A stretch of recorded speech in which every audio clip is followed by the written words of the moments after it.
Hey, what's up, guys? Today we're looking at my Carrier WeatherMaker 8000, and I'm having some issues with the igniter. So I've done everything else I can think of. I've replaced my limit switches. There's 3 of them. I've replaced all of them. Here's one here, that one, and then the one in the back.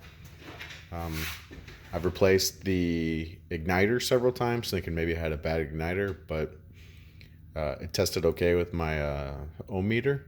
The next thing was to check my control board, and what I found is after I took this thing off and took the the plastic housing on the back of this, I looked at the schematic for this board, and I found where the hot surface igniter relay was.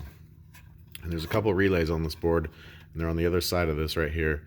So there's 3 or 4 of them, but the one on the end here is where the igniter relay is. And I immediately noticed when I pulled the back of this thing off was that this trace had been broken, and there was some black marks. Looked like it had gotten overheated or something, and it had shorted out. So this connection here was not reliable.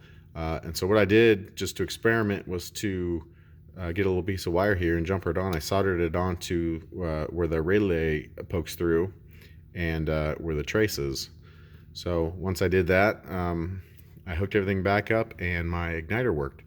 So hope this saves you some money. These boards can be kind of expensive.